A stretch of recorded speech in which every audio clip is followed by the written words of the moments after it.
want to welcome all of you to the 2025-2026 First Friday series presented by the League of Women Voters of Lexington.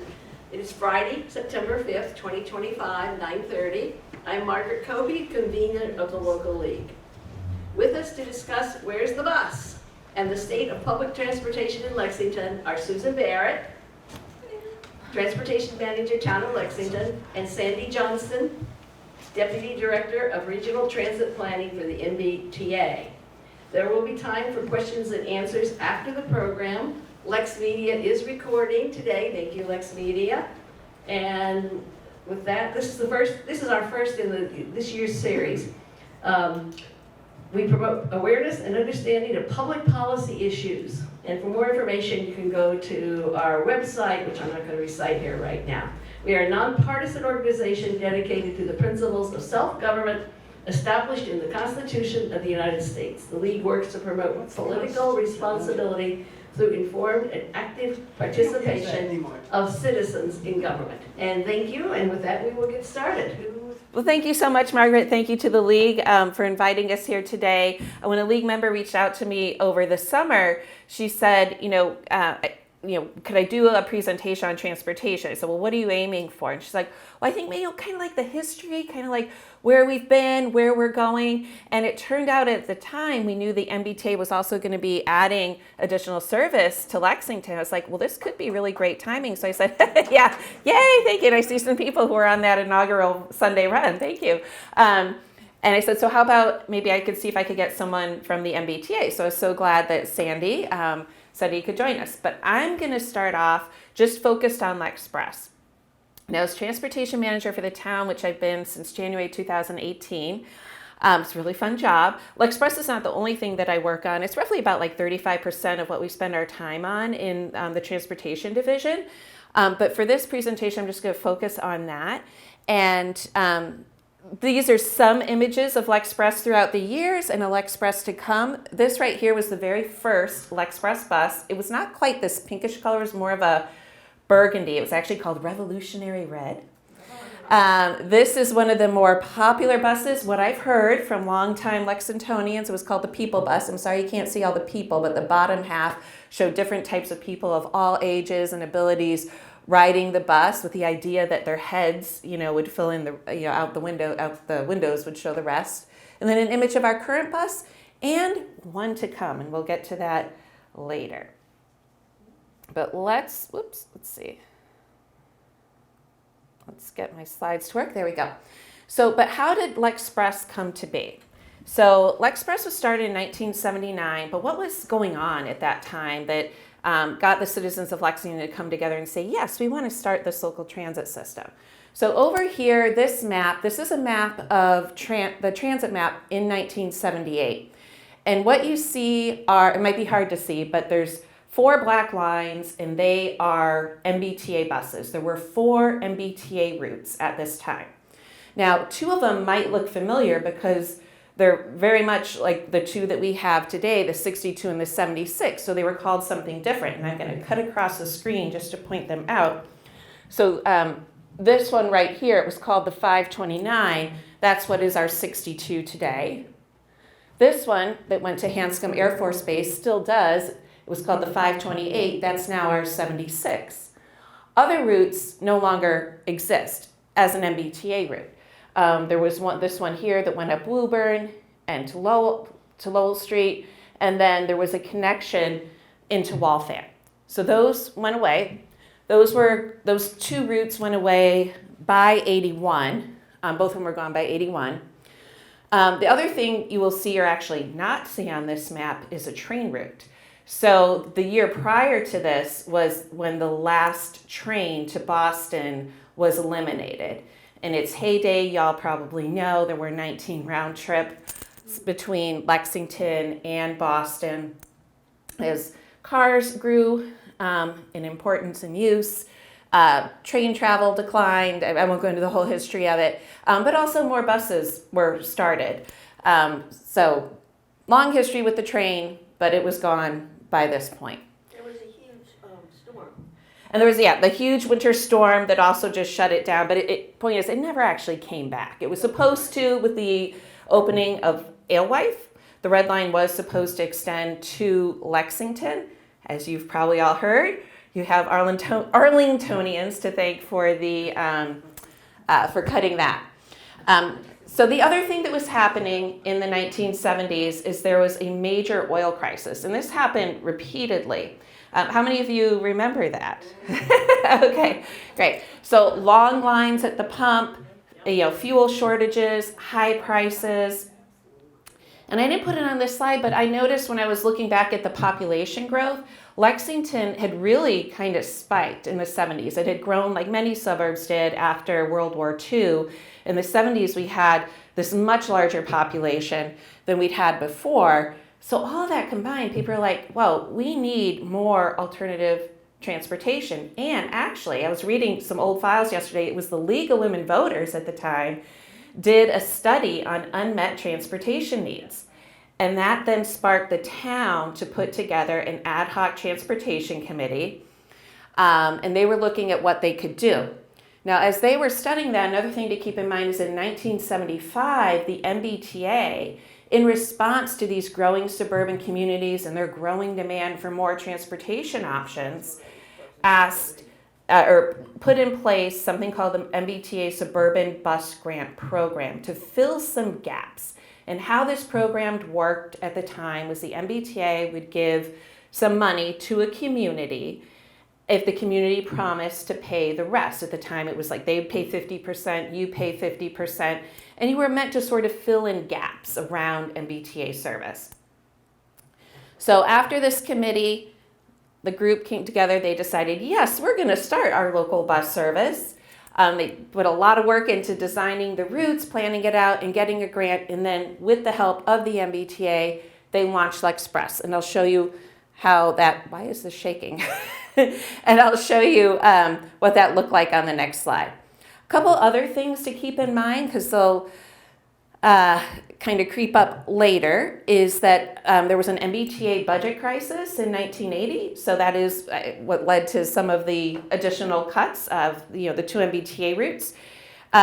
Prop 2.5, you're all familiar with that, right? That was voted in 1980. I believe it went into effect in 1982. We'll see later that that had some impacts as well. And as I mentioned, by 1981, we no longer had the 4 MBTA routes. While we did have LexPress was now filling in some of those gaps in addition to doing what it had originally set out to do, which was kind of fill in the places around what had existed. All right, so I know this isn't the greatest picture. Realize I'm doing these from paper copies. Many thanks to the longtime TAC members who kept up and left us with a bunch of the historical material.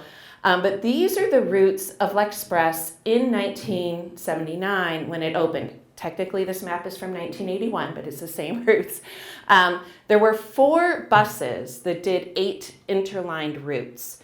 And let me explain what interlining is. Let's look at the ones in red.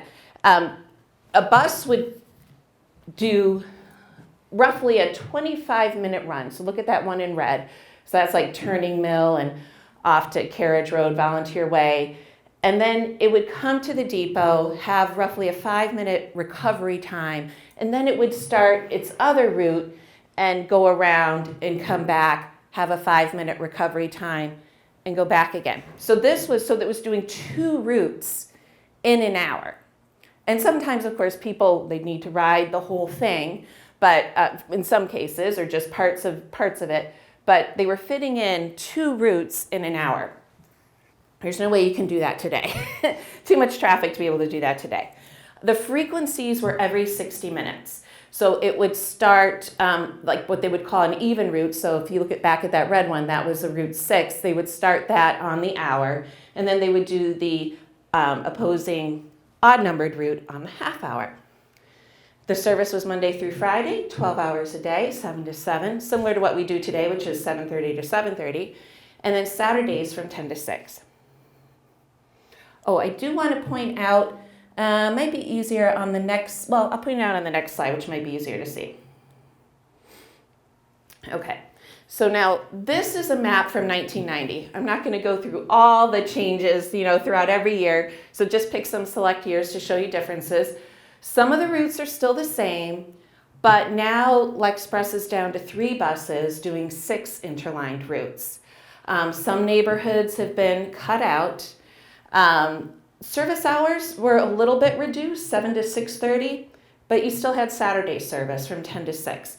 And one of the things I want to point out is, I know those light green routes might be hard to see, but if you go way down here, this is still Lexington by the Waltham border. This right here was the Metropolitan State Hospital, which is now Avalon Ridge. It didn't exist back in 1990. Lexington Ridge didn't exist. I'm not sure about Brookhaven, but as we know over the years, Brookhaven has added residents as well. We also didn't have the Lexington Community Center, which also had some impacts for LexPress as well. Now we're going to jump ahead and we're going to go to the budget year for fiscal 2004. So in this year, there was a budget override and it failed. And LexPress was eliminated. And this little news clip from back when we had the Lexington Minuteman shows an image of some people protesting. Sorry, it's not the clearest thing. But I actually liked some of the signs, and they mentioned some of them in here. So some of the signs said, "Independent no more. I moved to Lexington because of LexPress. A taxi to Leahy Lexington Clinic costs $12 one way. What will I do? A sad day for the community. Extracurricular activities, sports, library, religion classes. How? Don't take away my lifeline. Hitchhike?" And I don't know if you can tell, but there's people of all ages in this protest. So the residents protested, and LexPress did come back. It came back a few months later. However, it had less service when it first restarted. It came back with 2 buses doing 4 interlined routes. And obviously, when you have these declines in service and you stop service, you then have lower ridership. It took a while for it to rebuild. Saturday service was eliminated. Then, in the next budget cycle, yes? I also believe that residents contributed money. They did. There was a massive campaign to get donations to bring LexPress back. Absolutely, yeah. TAC turned into a fundraising thing. And I think there were other things that started, well, we'll go into it in a little later. Around 1998, there was something called a TDM fund that was established, what I can talk about, which was to get money from developers. At the time, and I don't know the years of this. This is a lot of history. I don't have all the details. But at some point, money from the parking meter fund was also going towards LexPress. And I'm not sure when that started, when it went away. But yeah, I think you all are looking for many, many ways, but the fundraising, so many fundraising efforts to keep LexPress going. 2005, it was restored to 3 buses doing 6 routes, but Saturday service never returned. All right, now here's a map from, it was the fiscal 19 map. So still have the 3 buses doing 6 interlined routes Monday through Friday. And now things had changed over the years. So again, I'm not showing you year by year. So we're gonna kind of come up with a whole bunch of things that happened, and I'll just talk about them on this. So one is the community center opened in 2015. So that was a place LexPress never had to go. But as you can see on this map, you now have it 2 routes pulling in. It was really 1 bus, but 2 routes. It was the Route 1 and Route 2 had to come up the driveway, go over the speed bumps, turn around. May not seem like a big deal, but that takes about 4 to 5 minutes to get up the hill and around, so it does take time. The other thing is Avalon Hills had opened up, and there was an agreement with the developer, who, by the way, is paying an annual fee in perpetuity, actually, because of that TDM agreement in 1998 to help fund LexPress. So LexPress was extended there to Avalon Hills. It's also, it's hard to see because it's in yellow. We had a bus that extended to Avalon Lexington Ridge as well. Again, they're funding LexPress. So, and the other thing, and it's probably harder to see, but in 2013, the transportation division organizationally moved into human services, and then when this building opened up, physically moved into human services. And that put a little bit more emphasis on trying to provide more transportation and other things for seniors. And so LexPress started doing pull-ins to the senior housing villages as well. In addition, there was a free time for seniors from 9 to 2 on LexPress. So we actually started to see the senior ridership grow with that. But one of the things that happened was we did see a ridership decline, a significant one, of youth. So youth used to be called the bread and butter of LexPress. They would pay $350 for an annual pass. There were over 100 students that did that. And while that may not seem like a lot, that brought in a decent chunk of change. But in addition to that, there were many more students that bought these little ticket booklets that were $20, and you could get 14 rides, or I think the number of rides changed over the years. When I was here, it was 14. And then there were students that were still paying cash, and which at the time was $2.75. And I'll go over kind of why that declined, but let me get back to this. So there was more places that LexPress was asked to go with the 3 buses.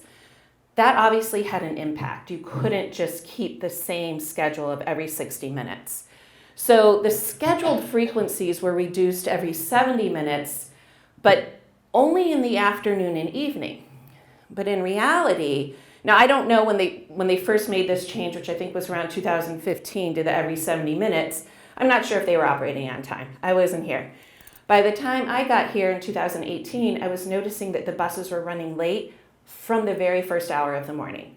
Our buses would not get back to the depot until about 10 to 15 minutes late. They were bumping into all that rush hour traffic, particularly around our schools.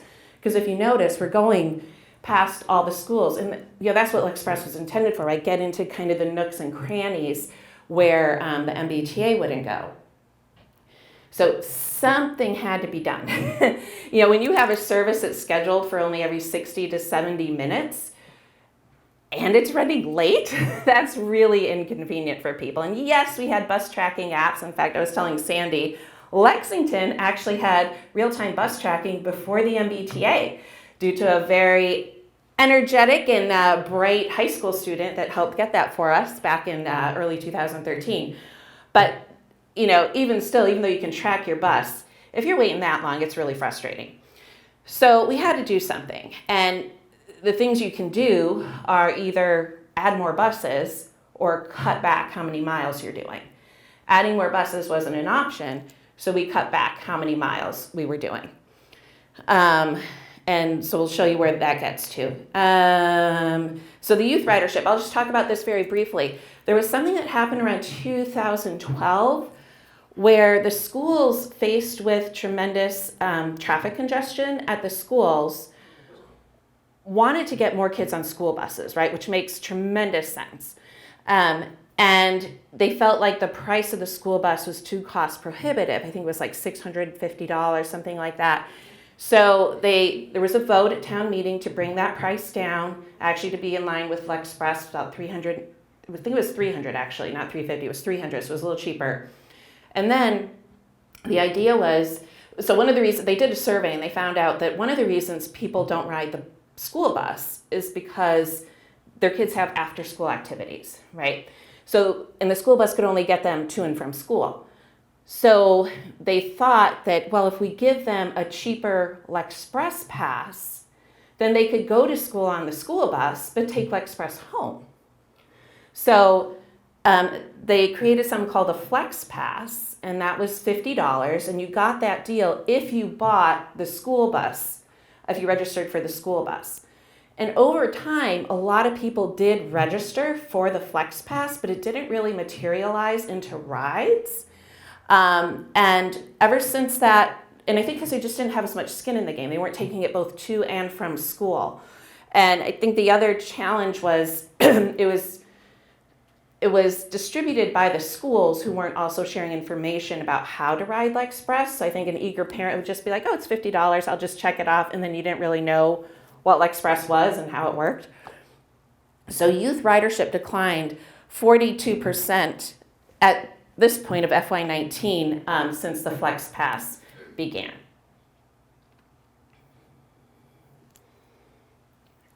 All right, so here we have the LexPress of today.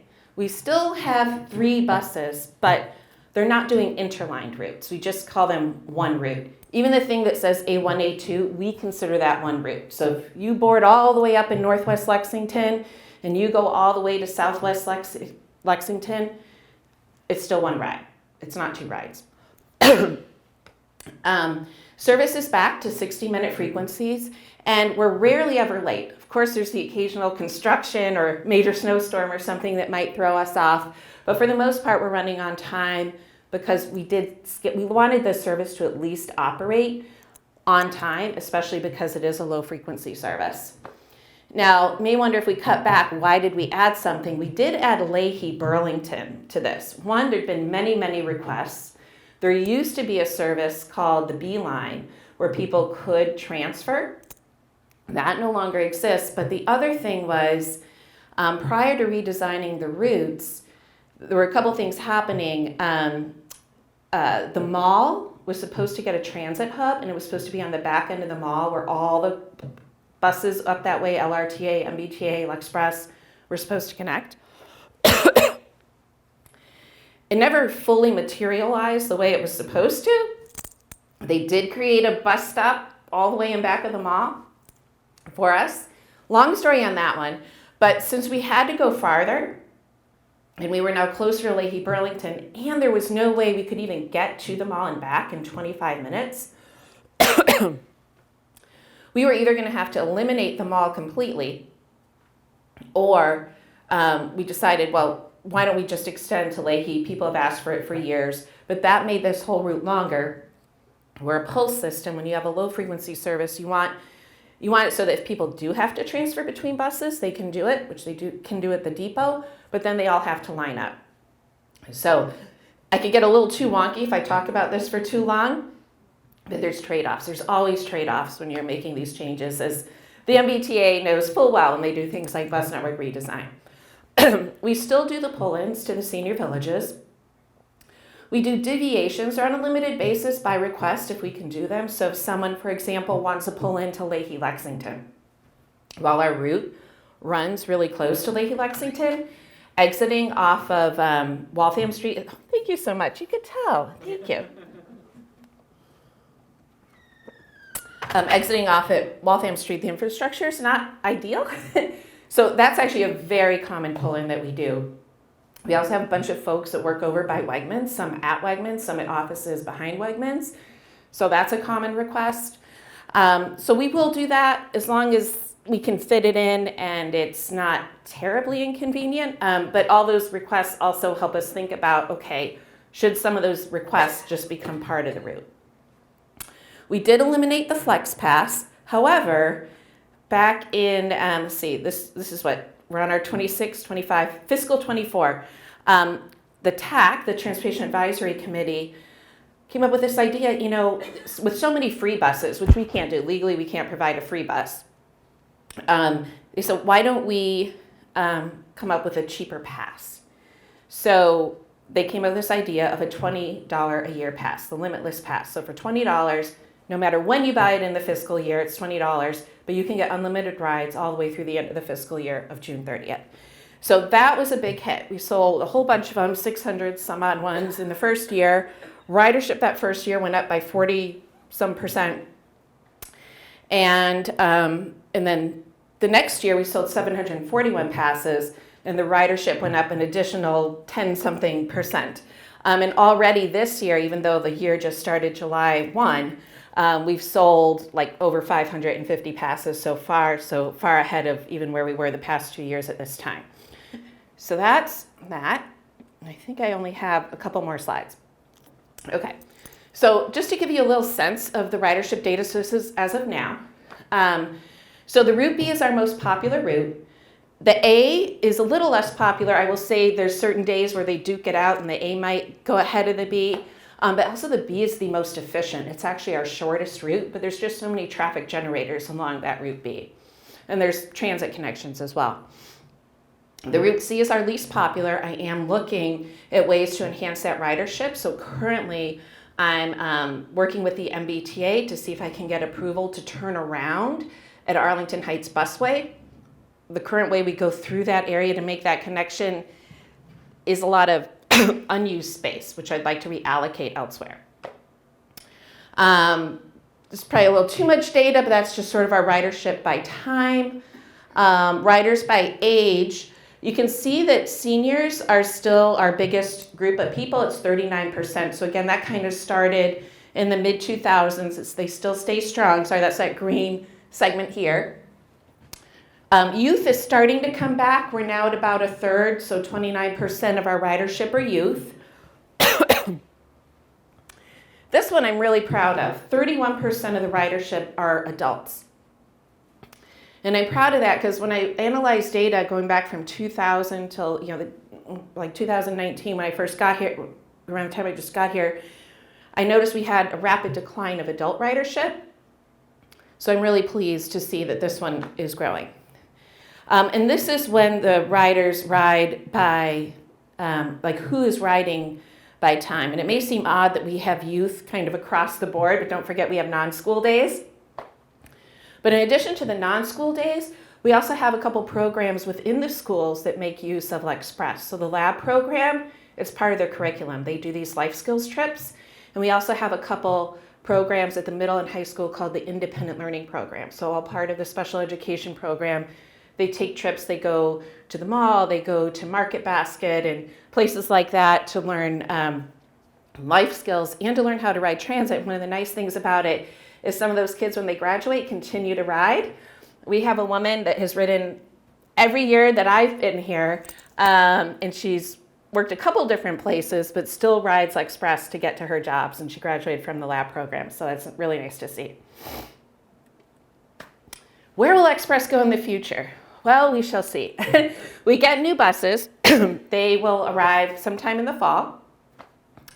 We spent a lot of time thinking about how we would rebrand them. We get a lot of questions having the Minuteman on the bus where people think it's a historic tour bus. So we want to make sure people know it is a public transit bus. We're bringing back a touch of the revolutionary red into it because we will have these buses through our 50th anniversary, which will be in 2029. We got a lot of great comments from the public on the designs. We sent them a number of designs. This is the one we're going with here. We're going to have greater visibility from the window. So I don't know how many of you ride, but that's one of the things we get complaints on. So the current windows are wrapped, which on a normal day, like right now, you'd be able to see out just fine. But with the rain, it's really hard to see out them.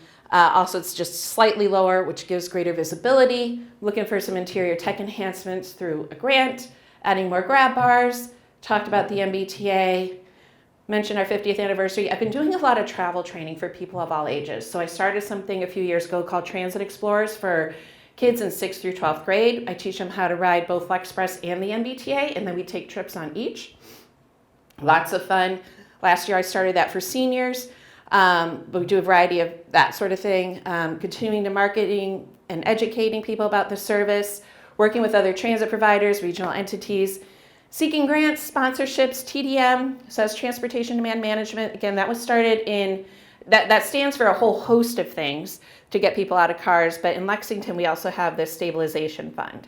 And it used to be, when it started up in 1998, that when developers built a development, they paid into this fund and it was in perpetuity.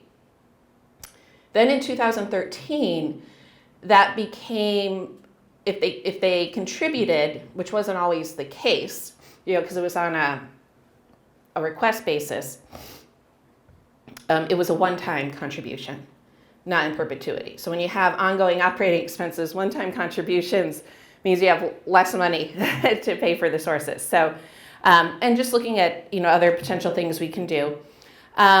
One of the things I've thought about, is a third of the riders are students, and LexPress is part of the curriculum for special ed students. I'm always curious if there's a way that we could maybe look at our spending for both schools and municipal budgets in maybe a more holistic way. I don't know if there's a solution there or not.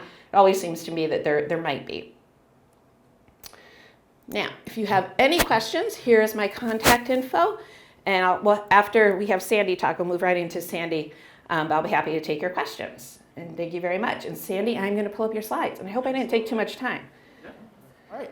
Good morning. My name is Sandy Johnston. As you've heard before, I'm the Deputy Director of Regional Transit Planning at the MBTA. What that means is that I work on our policy and strategic planning team, and I do a lot of our regional coordination work with other transit providers such as LexPress, our various regional transit authorities, TMAs, Transportation Management Associations like 128 Business Council, which you're likely familiar with, as well as working with the Boston Region Metropolitan Planning Organization, which coordinates the federal transportation planning process, and other MPOs and regional planning associations around the Commonwealth. I also do a lot of long-range planning type work and trying to move the MBTA into more of a long-range thinking type mindset, which we'll talk a little bit about today. And I live in Boston and Jamaica Plain. I'm really happy to be back here. This is the second time I've done an event in Lexington in a year. I was here in, I think, November for an event that Susan and others had put together. I think I met some of you there. It's always a pleasure to come out, and I really appreciate Susan inviting me to participate in this, and also the excellent presentation. I always enjoy a good historical introduction to what we're talking about, because we're now going to zoom out from the local to the kind of very broad scale, both geographically and kind of looking at a strategic scale of thinking. But I think you're going to see many of the same themes come up. Recurring budget crises and the importance of frequency in getting people to ride transit, all that kind of thing. All right, so let me see if I can get this to advance. All right, I need to find the right window here. All right, there we go. All right, no, still? Susan, oh, there we go, excellent. All right, so just a couple of overview slides about what we are doing at the MBTA right now. So, as you're likely aware, we've had a new MBTA administration in place for the past 2.5, 3 years.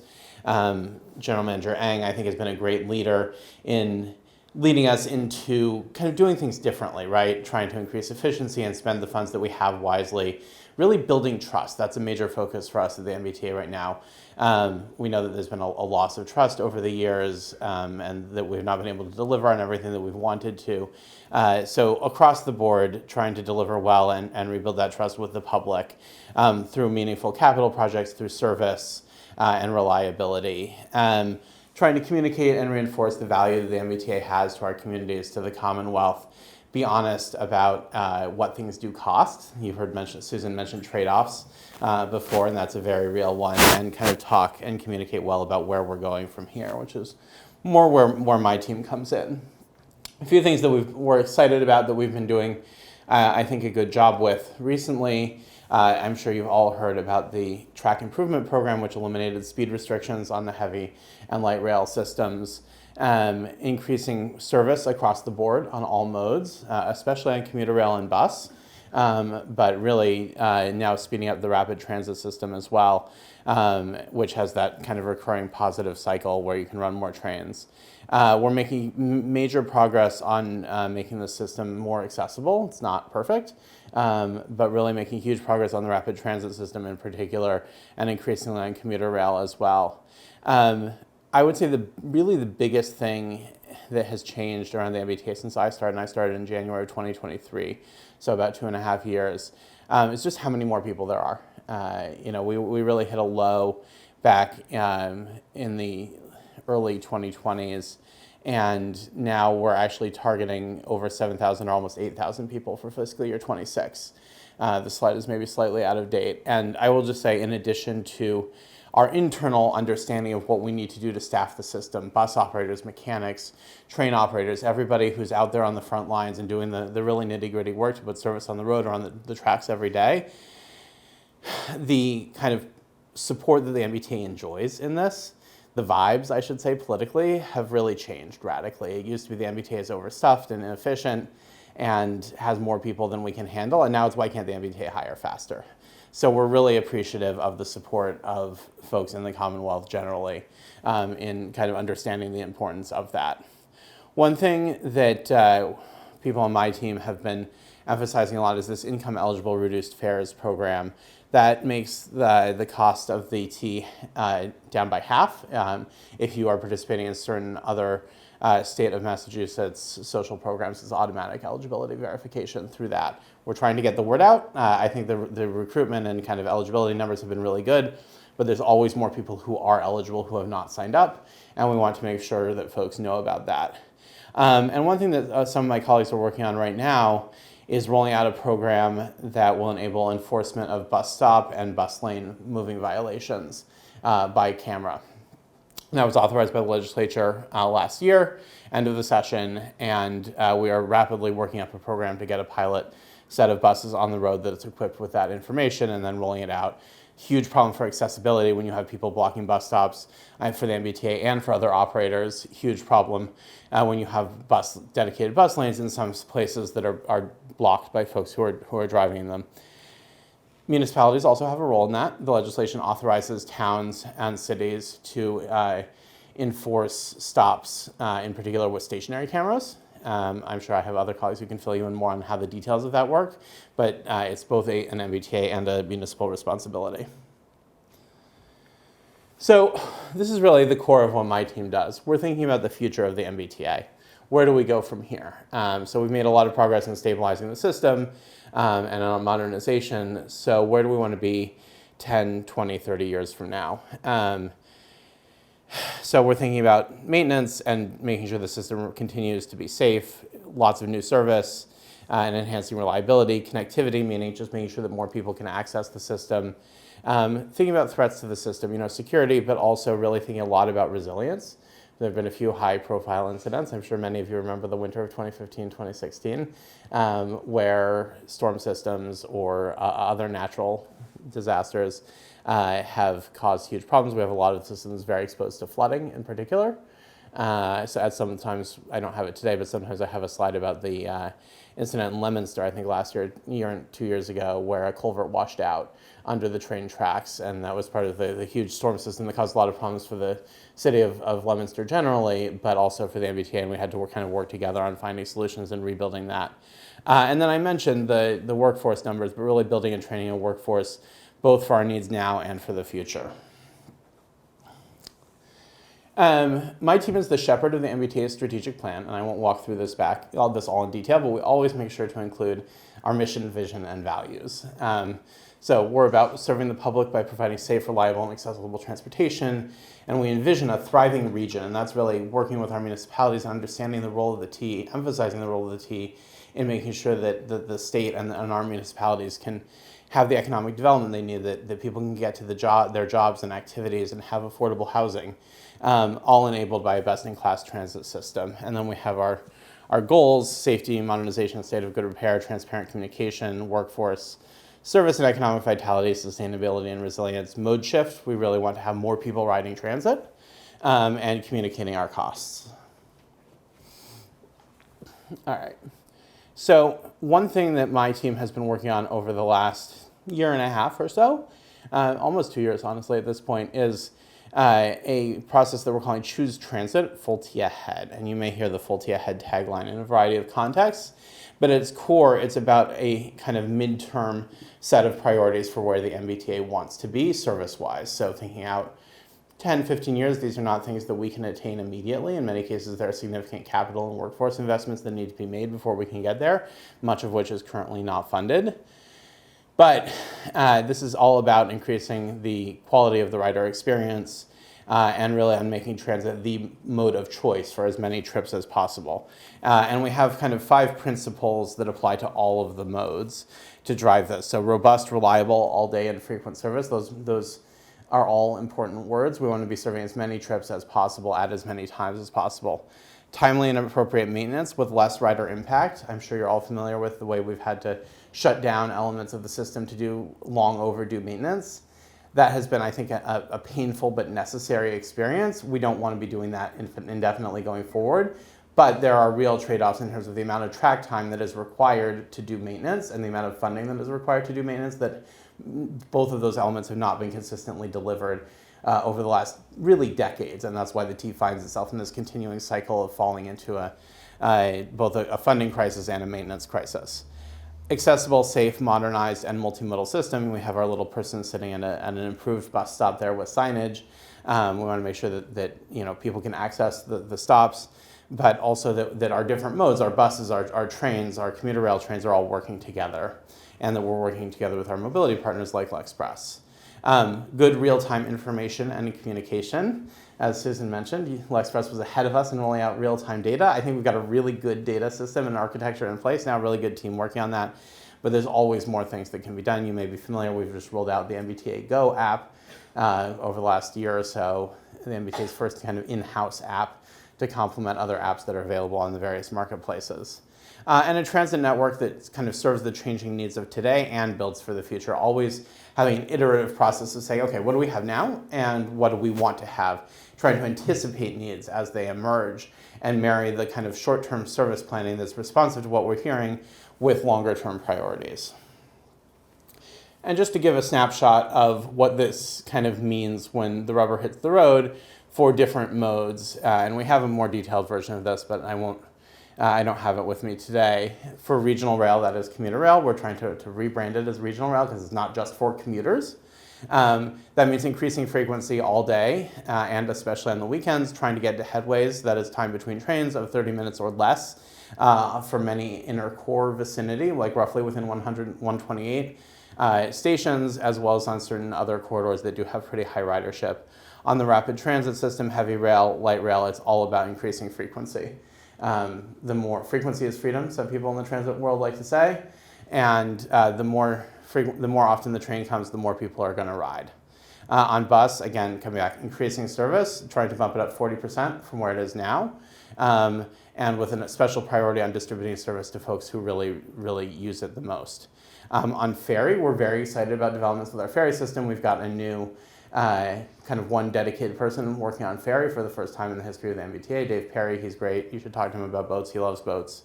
And really trying to get to a future interstate where the inner harbor routes, the ones that go between Boston and East Boston and some of the cities around there, Winthrop, are coming as frequently as every 10 minutes, and some of the longer routes are coming as frequently as every 30 minutes.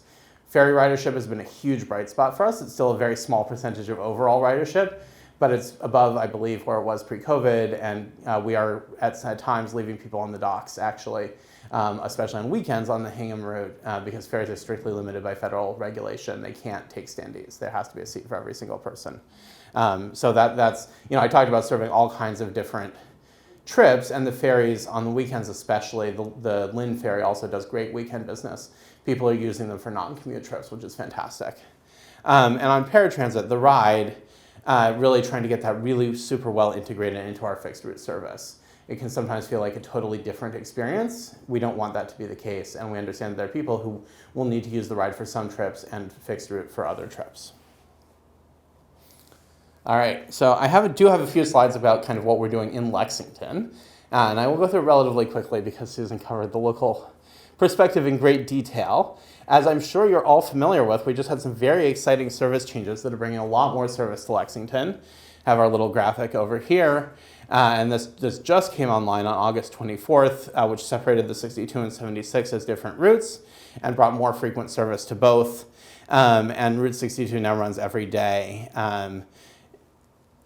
This has been great. I think people are super excited about it.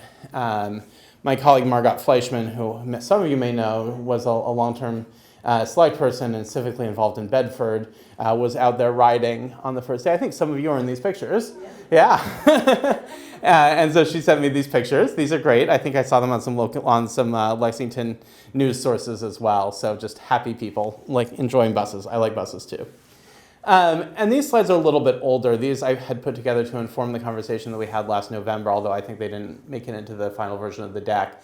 But this is data I pulled from our rider census. Really, I think one of our interns did it for me, and I cleaned it up a bit, about how and why people are using the MBTA in Lexington. So this is our Cambridge, Arlington, Alewife cluster. So that covers the 62, 76, and I think the 350 and the 354. So this is the demographics specifically for those routes, the best we understand them. So you can see the plurality of people are using the system 5 days a week, and certainly a majority are using it somewhere between 3 and 7 days a week. We have a lot of core kind of regular riders, as well as a good distribution of people who are riding less frequently. A clear majority are using them for commute trips. So I think there's clearly some opportunity to grow in the other categories there. I will say the alewife-oriented routes are definitely more commuter heavy. Honestly, there's commuter traffic in both directions. People going out to office parks around 128 around Hanscom, as well as people going into the inner core.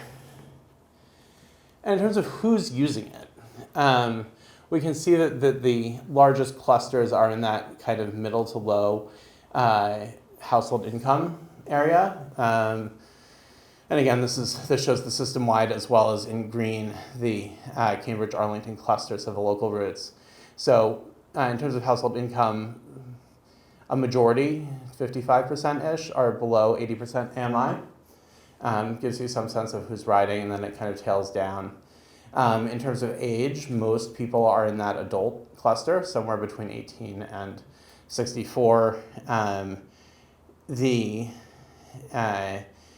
By race, we have mostly a bare majority of white riders, but interesting distribution there as well. And in terms of gender, 55% women, give or take, which I think is typical of transit. Actually, more transit trips are taken by women. It's an interesting kind of system-wide dynamic that you can see is also reflected here. And in terms of working with LexPress, Susan mentioned what was called the Suburban Transportation Program that started up back in the 70s and 80s. That program is unfortunately much smaller now. We're still providing $80,000 to $90,000 a year in funding to LexPress through what's now called the Supplementary Transportation Program. Really happy to have that kind of long-standing partnership. LexPress is the last fixed route network operated by another entity that we're still funding through that program. All the others have died and withered over the years. There are other programs.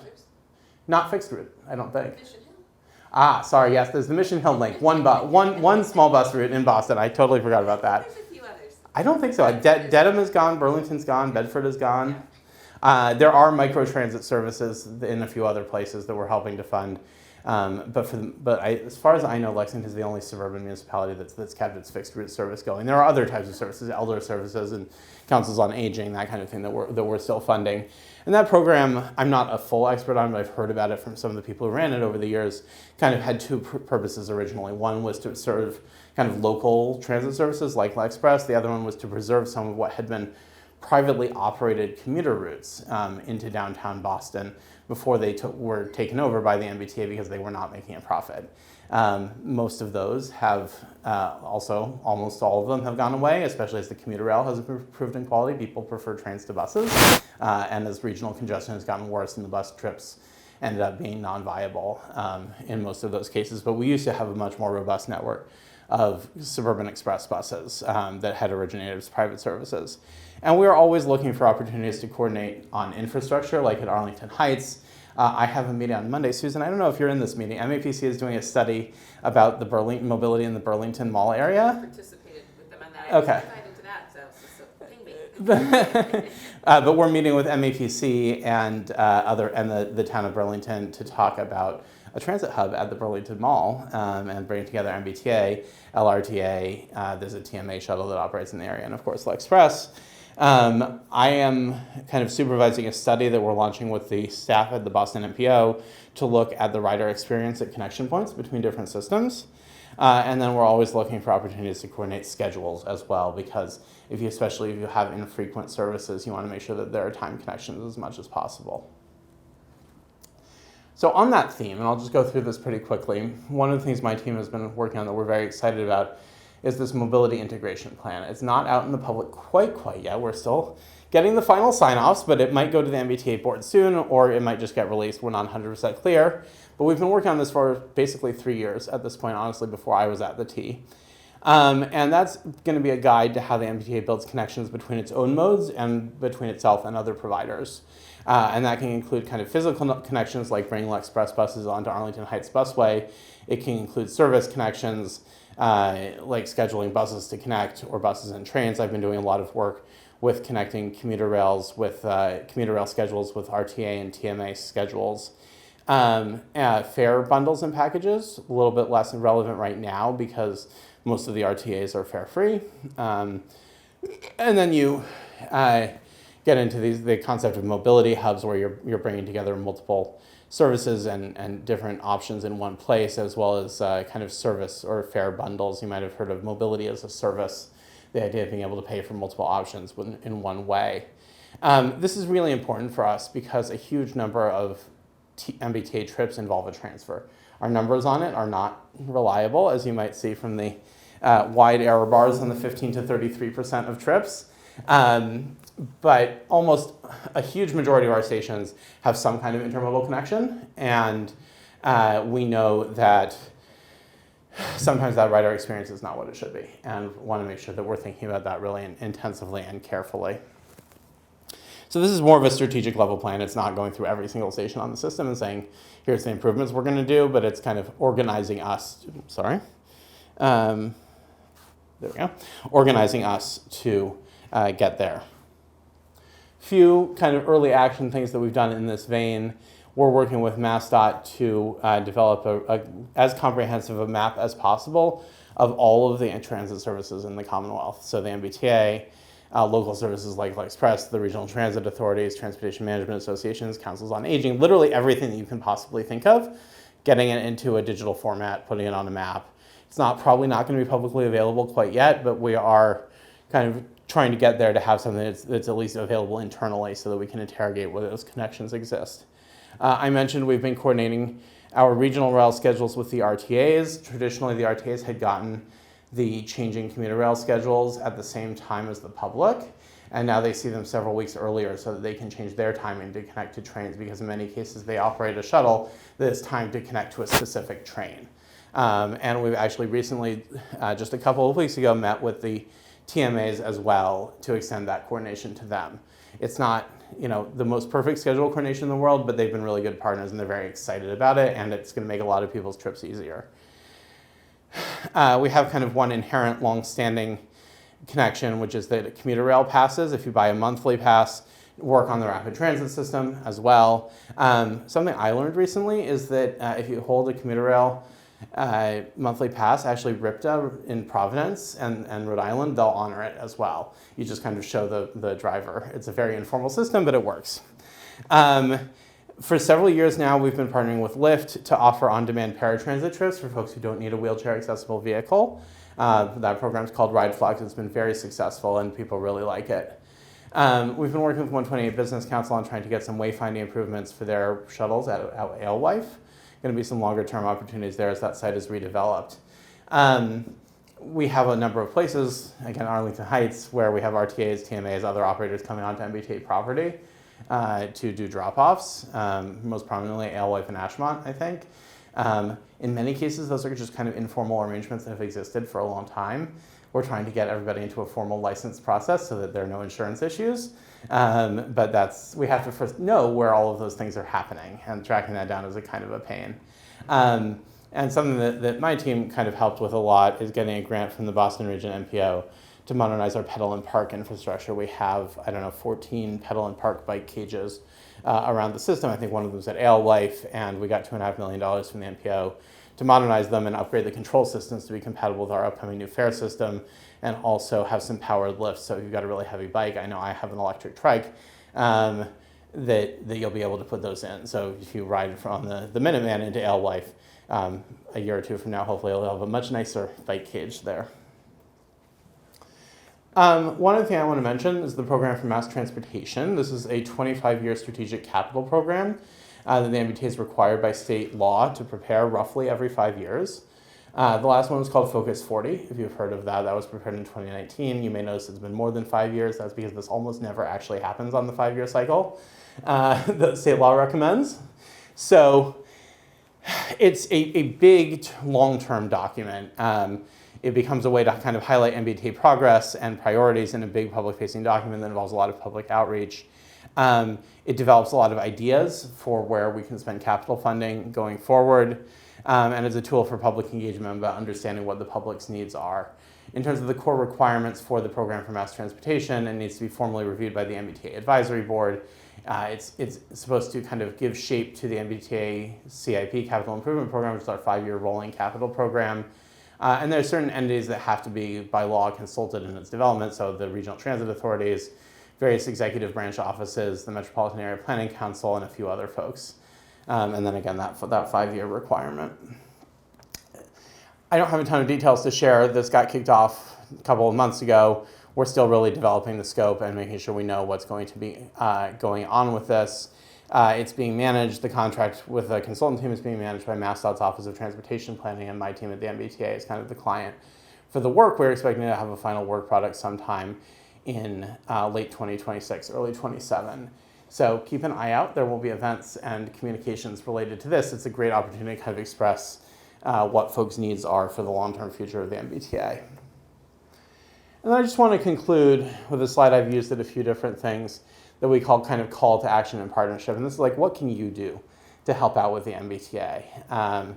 What can we work on together? And this started as really, the audience for this initially was municipal staff, but I think it applies to everybody. And there's a lot that kind of we can do together. So supporting transit priority on municipal and state roadways, that's really huge for us. As Susan mentioned, schedules have to be slowed down because congestion gets worse. And so one way to mitigate that is to have more priority for buses, whether that's dedicated lanes where appropriate, or transit signal priority, or queue jumps, which is just a very short stretch of dedicated bus lane leading into a particularly congested intersection. And then the automated enforcement program that I mentioned. We're past most of the political hurdles with that, but I'm sure there will be some as well when it first actually goes into operation. But as I said, municipalities have a role in enforcing the stops as well.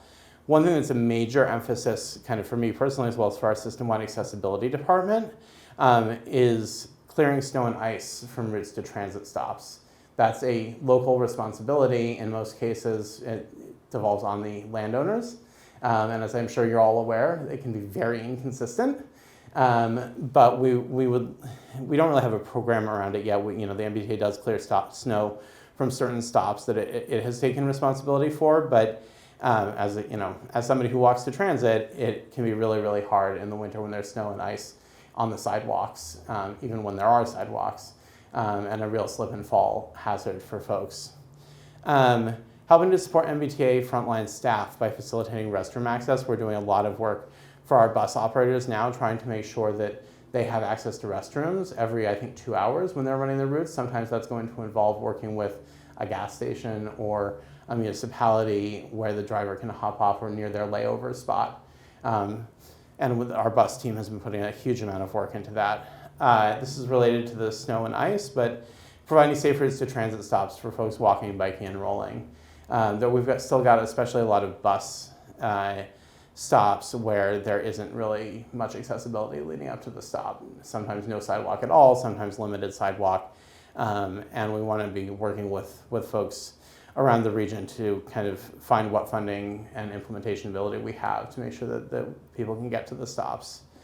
Really big one, supporting density of jobs and housing around transit. I see there's also a factory on that graphic. It might be a little more controversial. But the main, people like to say the best transportation plan is a good land use plan. It really, really matters, especially in a post-COVID era when there are fewer people commuting 5 days a week, which is kind of a long-term structural hit to transit ridership. But you get better service when there's density to support it. That's kind of our commitment, is if there is density, we will support it. And what we need to be matched is to have the folks' jobs, housing, activities located on transit corridors so that we can run the service to support it. Working together on resilient infrastructure and sustainability strategies, huge one for everybody, I think. And I mentioned the Leominster example before, but there's lots of places where the MBTA's infrastructure and infrastructure owned by a municipality or some other entity are kind of interdependent in terms of the resiliency question. When you flood one thing here and it floods somebody else's property over there, we don't know where all of those places are. Some of that is hyper-local knowledge that is only held by people who are actually living there and doing the work at a super local level, and kind of needs to be crowdsourced. Really important thing for us to work on. Within the broader policy team that I've worked on, we've hired and started a new climate planning and policy team, and they're thinking a lot about this. That's really exciting. And then, honestly, really super important to end with, supporting funding for the MBTA so that we can provide better service to everyone. We're in a much better place now than we were a couple of years ago. We're in a really good place compared to many of our peer systems around the country. You may have seen headlines about massive service cuts hitting in Philadelphia with SEPTA, or the Chicago area where I'm going for a conference next week. But there's still a lot to do. The MBTA is one of the only transit agencies in the country that doesn't have a dedicated capital funding source, and our capital environment in particular is really, really constrained right now. We've got a few big projects that are taking up a huge percentage of what we need to do. Really important things like North Station Draw 1, the replacement of the commuter rail bridge leading into North Station, and the Green Line Transformation Program. But it means that we haven't quite broken out of the kind of long-term cycle where the MBTA finds itself in a fiscal crisis every 10 to 20 years. Susan mentioned the 1980 fiscal crisis that led to a lot of cuts. And we're very grateful for the huge amount of support that we've seen from the Healy-Driscoll administration, and the fight's not over. So something to pay attention to over the next couple of years.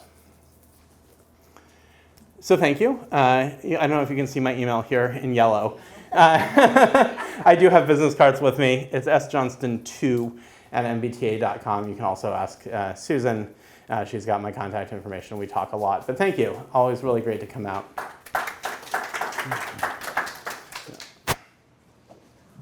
Thank you both. We'll take questions in just a second. My brain is full. I don't know about the rest of you. That was very comprehensive, both of you. But I do have an anecdote about LexPress that I think you may not have ever heard this one. Back in the 80s, the League of Women Voters used to go into classrooms to do mock town meeting. I did it. Did you do it? Yeah, we had a script. And the script was, this is not the one, that's not the one they do now. Oh, no, this was very different. It was in individual classrooms in the 6th grade. And the script had to do with funding LexPress. And so somebody was on the Board of Selectmen, and somebody was this, and somebody was that, and that. And at the end, the kids sort of threw out their own things, and they started complaining about people smoking on the buses. Oh. Back in the 80s, that was allowed. Turned off. I think we Oh, I turned off. Sorry, I was trying to get the screen up. I am so sorry. It was, sorry, apologies. I have to get on the other side so I can access the can you use your teacher voice? They were complaining about the smoking. Microphone only, here we go. Okay, and as they talked about this, they had a solution. Give guns to the drivers. I thought the other ones would be great. I mean, we could, I'm gonna keep a straight face. Anyway, I thought you'd like a little history of LexPress. I don't know that I heard that one. Well, that was the students. All right, questions for either of our speakers? I got a bunch. How should we handle the keep going. LexMedia? Identify yourself. Okay. I'm Jay Luker. I'm on the Transportation Advisory Committee here with Susan, town meeting member. First thing I want to say, if anybody's on Blue Sky, Sandy is a fantastic Blue Sky follow. Great content. So thank you for that. Let's see, I'm going to start with Susan, so I have some questions for you. The TDM payments, are those adjusted for inflation? Do they increase by, or is Avalon still paying the same amount they were 20 years ago? So you have two types of TDM payments. So the ones I'm not that sure that one is on. Can you hear me? Yeah. Okay. So the TDM payments that were put in place before 2013 are adjusted for inflation, and they are every year in perpetuity. Great. The ones post 2013 were one-time only contributions, so obviously no increase, and those went down to, those were just like a couple thousand. Right, and that's us asking developers for contributions, sometimes as a condition and sometimes just as like a thank you, nice to do. Yeah, and additionally, we also started sometime around there, I'm not sure what year, also, that TDM fund used to be just for LexPress. Now it's also shared with the 128 Business Council because we contribute $50,000 towards the Red Veil Life Shuttle as well. Okay. This is more of a comment than a question, but I wondered if you were talking about the Flex Pass and how it didn't quite work out because it was a little bit opaque or confusing or people didn't know what they were signing up for. I wonder if the current MBTA student discount passes might have some of the same problems. I have students in my household who would take advantage of that, but I honestly can't, I haven't been able to figure out how to do it yet. And I think any process where the first step is like you have to email someone about it, that it's a kind of a non-starter. I'm so glad you mentioned that. And I'm going to tell you a personal story. So I'm actually a Lexington resident myself. I live on the east side, right on the border of Arlington. And when my daughter started high school, actually they started out on the school bus, and we realized it wasn't going to work because she stayed after school. Also, if she missed it, it was like no other way to get there. And I found myself threatening her, like, well, then you're going to have to take the MBTA. And I was like, wait, why am I threatening my kid with taking the MBTA? Why isn't she just taking it anyways? And honestly, I never thought about it because you get in this habit, like getting to the middle school was really tricky from where we live. So we did sign up for the school bus. And then, and you're just in this habit, I think, is like a busy working parent, like, oh, okay, I gotta register by April or whatever the date is, get that in. So I never thought about it. And then at this point, I was forced to think about it. And I'm like, oh yeah, she should use the MBTA to get to school. And then if she misses one, she takes another and learns a lesson, hopefully, in the process. And then we reached out and we knew there was this student Charlie card that provided half off fares for students, but we could not find any mention of it anywhere on the LHS website. So I remember my husband, who, by the way, really hates the Aspen online system. He's a software engineer. So he was just so frustrated with this system that finally he called and he was so upset. He's like, why can't you just make it more known? And then they finally did put it on the website, but I have to say it's not really well known. I don't think it's very obvious. I've tried to do as much advertising as possible. I have it on our transportation website. The T obviously has stuff on their website, which is trying to link to that. But the other thing, I started up, and thank you to the Lexington Times for this, I started up a column a couple of years ago called Transportation Matters, where I post about all sorts of things transportation related. And I often try to put reminders in there about it, particularly as people are getting ready to go back to school. With my Transit Explorers program, I tell youth about the Student Charlie card. I've been trying to get messages out there each year to the PTOs and to the principals to like, hey, can you educate people about this? Now, I did hear that a lot of kids do get the Student Charlie cards, and I just don't think they're materializing into rides to and from school. I think they might potentially be using it for more of those social trips. Also, great, but we do know that we have students waiting along MBTA routes, and they're waiting, for a school bus when potentially they could be taking the MBTA. And you mentioned you guys would like to kind of diversify your ridership. That would certainly give us higher utilization in Lexington along those routes. Sorry, that was a long answer. I could talk for hours about transit. Question. I'll just add that, this is not really my world that I'm deeply involved in, but I know from talking with my colleagues who do our fare programs that we know that the student pass program is not as well utilized as it could be, that we're leaving both money and riders on the table, that we need to kind of figure out how to advertise that better. Yeah, okay, cool. I'm gonna keep going if that, okay. This is, I think maybe for both of you, but we talked about the reduction in funding from the MBTA to the smaller suburban network providers, and LexPress is sort of the last one. Has that been reduction in funding? Is it purely related to those networks going away, or is there some sort of like the funding got cut and therefore the networks went away? How does the causation work there? So my understanding is that the program is fiscally smaller than it used to be. I think it's about $500,000 a year at this point. It used to be significantly larger. So my understanding is the first thing that happened was that the demand for the kind of commuter routes that were being subsidized totally went away. That those died pretty rapidly in the 80s and maybe early 90s. I think that I don't know exactly what the relationship is between some like the denim bus being cut and the MBTA funding being cut. I think it was mainly local decisions, but I'm sure the funding being diminished didn't help. But I don't have the numbers in my head about exactly what the budgets have looked like over the years.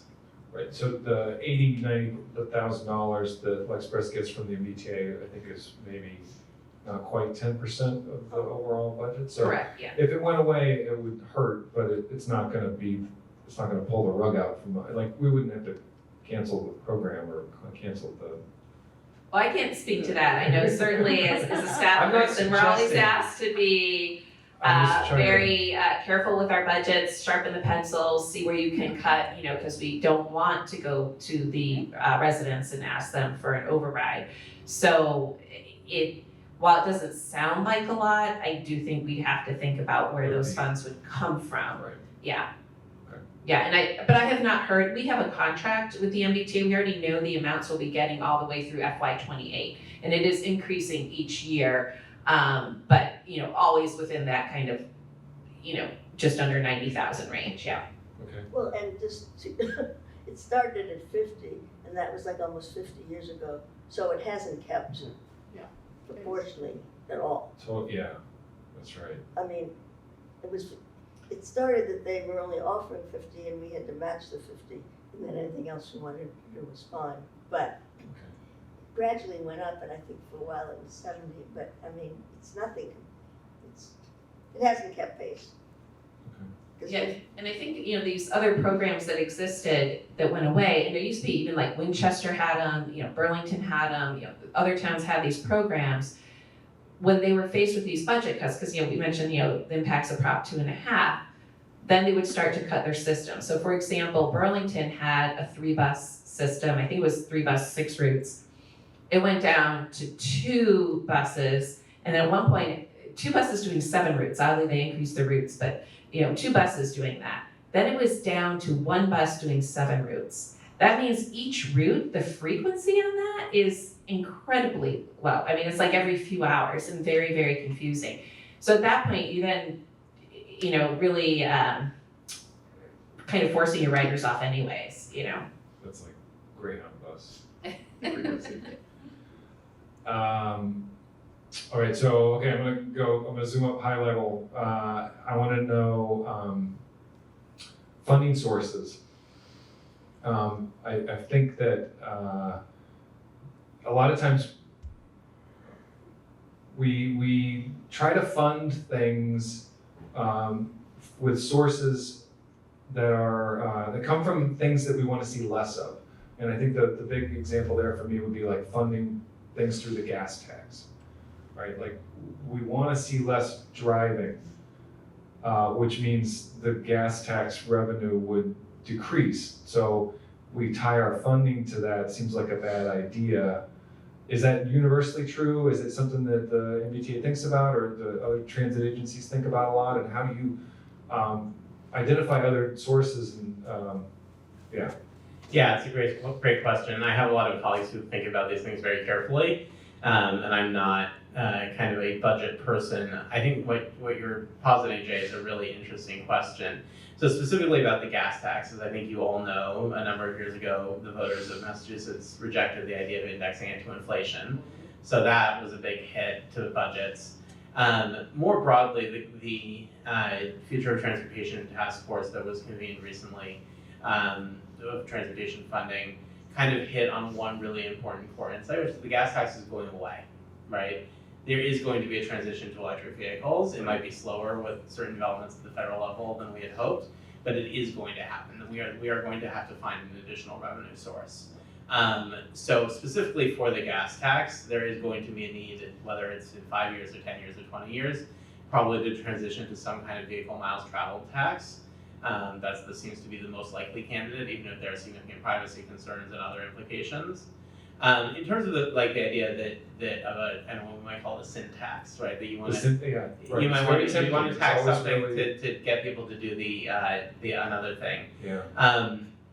I think there are obvious ways in which it can work really well for transit. If you look at what New York has done with congestion pricing, which again is, it follows the pattern of every single implementation of congestion pricing in the whole world, which is its least popular right before launch. And then everybody sees what it can do and it's like, oh wow, this actually is really cool. I don't know that we'll ever get there in the Boston region. I know the MPO has been studying it and how it might work.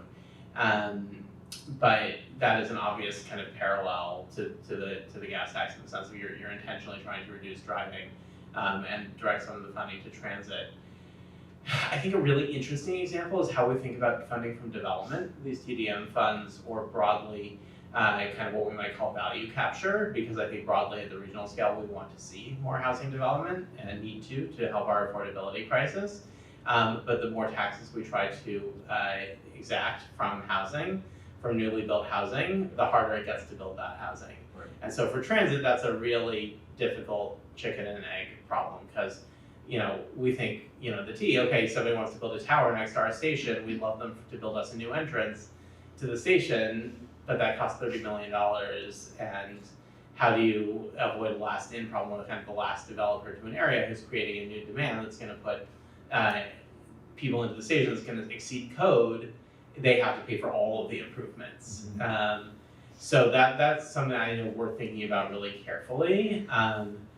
I think we have a long history here in Massachusetts of funding transit through means that have been kind of over-optimistic. If you look at some of the reports the MBTA Advisory Council has put out about the forward funding system that was put in place in 1999, 2000, that featured very rosy projections for the sales tax, that have kind of left the MBTA at a huge deficit relative to what was projected. The best funding systems are ones that have a very wide base, because you're never going to be able to project with complete certainty how any individual source is going to perform over a period of 20 to 30 years. That is not typically how funding deals work in any state legislature. So it's a real challenge. The temptation is always to say, we have a source, it is one source, and it's going to drive this one policy outcome that we want. That's not the ideal system, so it's a challenge for all of us to kind of create something that works in a little bit more broad-based way.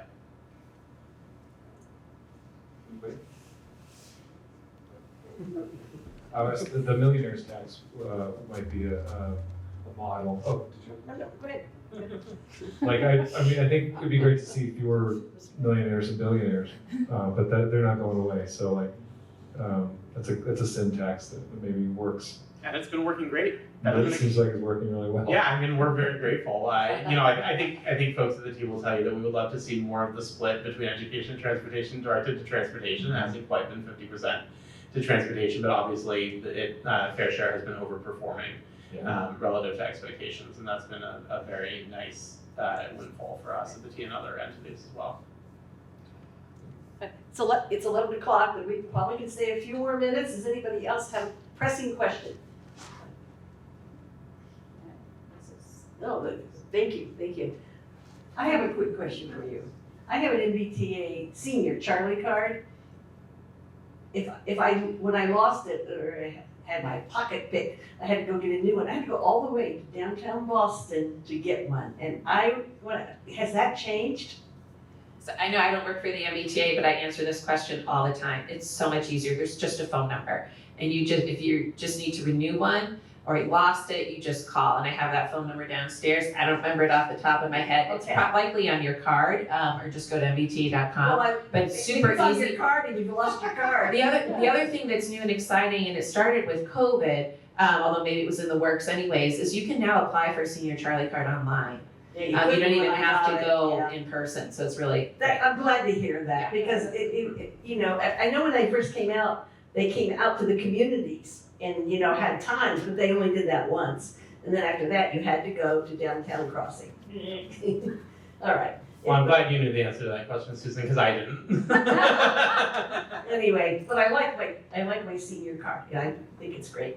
Anybody else have anything else? Well, thank you so much. Our next First Friday will be October 3rd, and the topic is to be decided at our board meeting Monday night. Got that, Wendy? And I want to thank Jay, and are you still on the Transportation Advisory? Yes. You've been on for a long time, from the beginning, yeah. So I appreciate all the people. Institutional memory. Oh, I'm sorry, Sally Castleman. Oh, thank you. Yeah, and he introduced himself. So with that, I wish you all a happy weekend, and hope to see you next month. Okay, bye.